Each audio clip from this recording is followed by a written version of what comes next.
Hello learner, welcome to classmate Adda. आज इस video में हम लोग क्लास 12th का जियोग्राफी का एक चैप्टर को पढ़ने वाले हैं। ठीक है, चैप्टर 1 जिसका नाम है मानव भूगोल प्रकृति एवं विषय क्षेत्र। ठीक है, मानव भूगोल प्रकृति एवं विषय क्षेत्र नाम का अध्याय है। इसमें मैं नाम लिखना भूल गया हूँ। ठीक है, खैर कोई दिक्कत नहीं है, मैं इसको शुरू से बना दे रहा हूँ आप लोगों के लिए। खैर, इस चैप्टर में जितने भी ऑब्जेक्टिव टाइप के क्वेश्चन बन सकते थे, मैंने उन सभी ऑब्जेक्टिव टाइप के क्वेश्चन को बनाया है और उम्मीद करते हैं कि इससे बाहर तो आप लोगों का जाएगा ही नहीं। वैसे 100% आपका इससे बाहर तो जाएगा ही नहीं। ठीक है ना, चलिए हम लोग क्वेश्चन नंबर 1 के साथ स्टार्ट करते हैं कि क्वेश्चन नंबर 1 में हम लोगों को क्या बोला जा रहा है। क्वेश्चन नंबर 1 में हम लोगों को बोला जा रहा है कि मानव भूगोल का जनक किसे कहा जाता है। ठीक है, तो मानव भूगोल का जनक कहा जाता है कार्ल रिटर को। अगला क्वेश्चन पर यदि हम लोग बात करें तो अगला क्वेश्चन में कह रहा है कि किस भूगोलवेत्ता ने देश का वर्णन जीवित जीव के रूप में किया है। तो किसने किया था? तो फ्रेडरिक रेटजेल ने किया था, जो कि एक जर्मनी भूगोलवेत्ता थे। ठीक है, आगे बात करें कि क्वेश्चन नंबर 3 पर कि किस भूगोलवेत्ता ने सड़कों, रेल मार्गों और जल मार्गों के जाल को परिसंचरण की धमनी के रूप में वर्णन किया। तो परिसंचरण की धमनी के रूप में जिन्होंने वर्णन किया उसका नाम है फ्रेडरिक रेटजेल। ठीक है, फ्रेडरिक रेटजेल ने इसको परिसंचरण की धमनी के रूप में वर्णन किया है।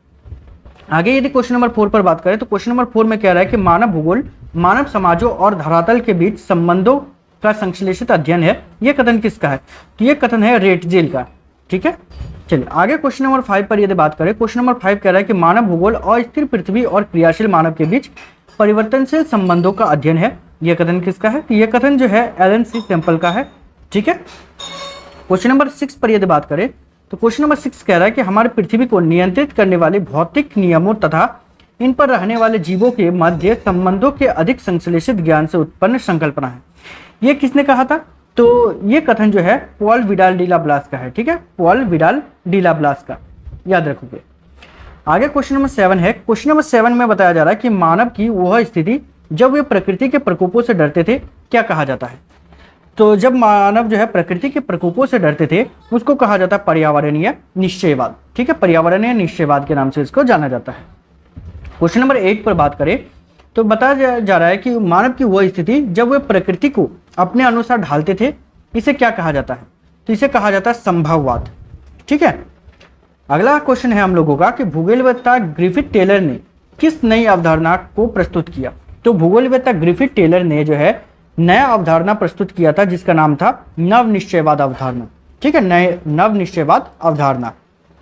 क्वेश्चन नंबर 10 पर यदि बात करें तो क्वेश्चन नंबर 10 पे हम लोगों को बताया जा रहा है कि नव निश्चयवाद को और किस नाम से जाना जाता है। तो नव निश्चयवाद को रुको और जाओ निश्चयवाद के नाम से जाना जाता है। ठीक है, रुको और जाओ निश्चयवाद के नाम से जाना जाता है। आगे यदि क्वेश्चन नंबर 11 पर बात करें तो क्वेश्चन नंबर 11 कह रहा है कि पर्यावरणीय निश्चयवाद और संभववाद के बीच मध्य मार्ग को क्या कहा जाता है। तो इसको कहा जाता है नव निश्चयवाद। ठीक है, नव निश्चयवाद के नाम से इसको जाना जाता है। क्वेश्चन नंबर 12 पर यदि बात करें तो क्वेश्चन नंबर 12 कह रहा है कि सामाजिक भूगोल के कितने उपक्षेत्र हैं। तो सामाजिक भूगोल के 7 उपक्षेत्र हैं। ठीक है, आगे बताया जा रहा है कि राजनीतिक भूगोल के कितने उपक्षेत्र हैं। तो राजनीतिक भूगोल के जो है 2 उपक्षेत्र है। ठीक है ना।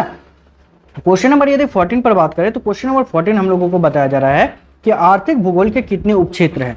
तो आर्थिक भूगोल जो है उसके 6 उपक्षेत्र है। ठीक है, क्वेश्चन नंबर 15 जो है जिसमें कह रहा है व्यवहारवादी भूगोल मानव भूगोल के किस क्षेत्र में आता है। तो व्यवहारवादी भूगोल जो है मानव भूगोल के सामाजिक भूगोल के अंतर्गत आता है। ठीक है, क्वेश्चन नंबर 16 पर यदि बात करें तो क्वेश्चन नंबर 16 बताया जा रहा है कि सामाजिक कल्याण का भूगोल मानव भूगोल के किस क्षेत्र में आता है। तो सामाजिक कल्याण का भूगोल जो है मानव भूगोल के सामाजिक भूगोल के अंतर्गत आता है।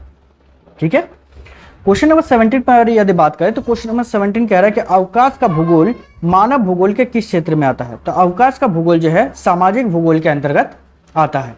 ठीक है, क्वेश्चन नंबर 18 पर यदि बात करें तो क्वेश्चन नंबर 18 हम लोगों को बताया जा रहा है सांस्कृतिक भूगोल मानव भूगोल के किस क्षेत्र में आता है। तो सांस्कृतिक भूगोल जो है मानव भूगोल के सामाजिक भूगोल के अंतर्गत आता है। ठीक है, सामाजिक भूगोल के अंतर्गत।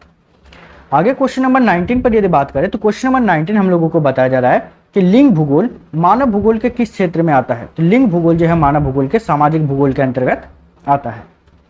आगे क्वेश्चन नंबर 20 पर बात करें, क्वेश्चन नंबर 20 कह रहा है ऐतिहासिक भूगोल मानव भूगोल के किस क्षेत्र में आता है। तो ऐतिहासिक भूगोल जो है मानव भूगोल के सामाजिक भूगोल के अंतर्गत ही आता है। ठीक है, आगे क्वेश्चन नंबर 21 पर बात करें तो क्वेश्चन नंबर 21 हम लोगों को बताया जा रहा है चिकित्सा भूगोल मानव भूगोल के किस क्षेत्र में आता है। तो चिकित्सा भूगोल जो है मानव भूगोल के सामाजिक भूगोल के अंतर्गत ही आता है। ठीक है, अगला क्वेश्चन जो है हम लोगों का क्वेश्चन नंबर 22, जिसमें कह रहा है निर्वाचन भूगोल मानव भूगोल के किस क्षेत्र में आता है। तो निर्वाचन जो है मानव भूगोल के राजनीतिक भूगोल के अंतर्गत ही आता है। ठीक है, राजनीतिक भूगोल याद रखना है आप लोगों को। आगे क्वेश्चन कह रहा है कि सैन्य भूगोल मानव भूगोल के किस क्षेत्र में आता है। तो राजनीतिक भूगोल के अंतर्गत आता है। ठीक है, आगे बात करें क्वेश्चन नंबर 24 पर, जिसमें बताया जा रहा है कि संसाधन भूगोल मानव भूगोल के किस क्षेत्र में आता है। तो संसाधन भूगोल जो है मानव भूगोल के आर्थिक भूगोल के अंतर्गत आता है। क्वेश्चन नंबर 25 पर बात करें तो जिसमें बताया जा रहा है कृषि भूगोल मानव भूगोल के किस क्षेत्र में आता है। तो कृषि भूगोल मानव भूगोल के आर्थिक भूगोल के अंतर्गत आता है। ठीक है, मानव भूगोल का जो क्षेत्र है आर्थिक भूगोल के अंतर्गत आता है। ठीक है, तो ये 25 क्वेश्चन जो है आप लोगों का चैप्टर 1 का था। चैप्टर 2 में भी बहुत सारे क्वेश्चन निकले हैं। वैसे चैप्टर 1 में तो क्वेश्चन कम है, चैप्टर 2 में इससे बहुत ज़्यादा क्वेश्चन है। यदि आप लोगों को चाहिए कि उसका भी मैं वीडियो बना करके अपलोड कर दूं तो आप लोग चैनल को सब्सक्राइब कीजिएगा और वीडियोज़ को शेयर करते रहिएगा। ठीक है, जैसे जैसे व्यूज़ बढ़ते जाएंगे मैं वैसे वैसे आप लोगों के लिए और अच्छे अच्छे कंटेंट को अपलोड करता रहूँगा। ठीक है, तो इस वीडियो में इतना ही, मिलते हैं नेक्स्ट वीडियो में, तब तक के लिए बाय, थैंक यू।